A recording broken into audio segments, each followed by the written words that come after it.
इंदौर में रेशम केंद्र गौशाला में आयोजित गोवर्धन पूजा में सीएम मोहन यादव ने भाग लिया। इस अवसर पर सीएम मोहन यादव ने कहा है कि कई बार हम जाने अनजाने में कहते हैं कि गौशाला बनाई जाएगी, लेकिन गौशालाएं टाइगर रिजर्व की तरह नहीं हो सकती।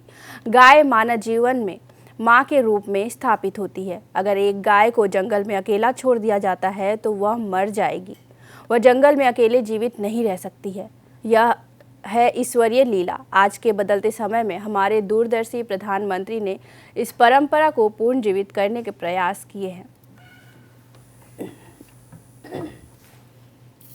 कई बार जाने अनजाने हमारे मुंह से निकल जाता है कि गो अभयारण्य बनाएंगे।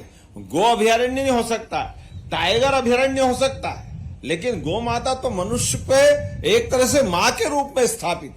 गो माता तो अकेली जंगल में छोड़ दो तो वो प्राण छोड़ देगी, वो जंगल में अकेली नहीं रह सकती। ये परमात्मा की लीला है। ऐसे में आज बदलते दौर में यशस्वी प्रधानमंत्री ने उस काल को जीवंत करने का प्रयास किया। हमारे तो अतीत के काल से भगवान राम का काल हो, भगवान कृष्ण का काल हो, सारे ऋषि मुनि हो, कोई आश्रम ऐसा नहीं जहाँ गोवंश नहीं हो, कोई घर ऐसा नहीं जहाँ गोपाल नहीं हो। जिसके घर गाय वो घर घर गोपाल।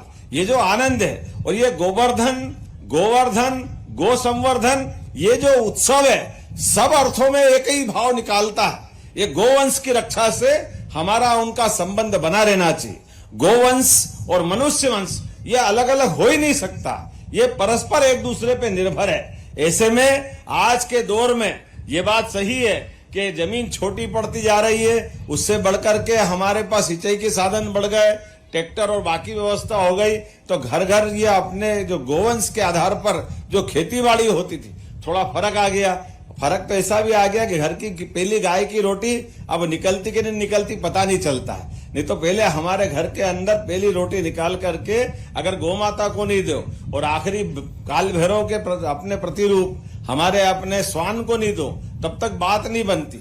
सबके लिए जियो और जीने दो की जो भावना अपनी सनातन संस्कृति की है कि जितने भी जीव चराचर जगत में है सबकी चिंता करना, और इनके साथ त्योहार भी बना दिए। ये त्योहार भी अलग नहीं,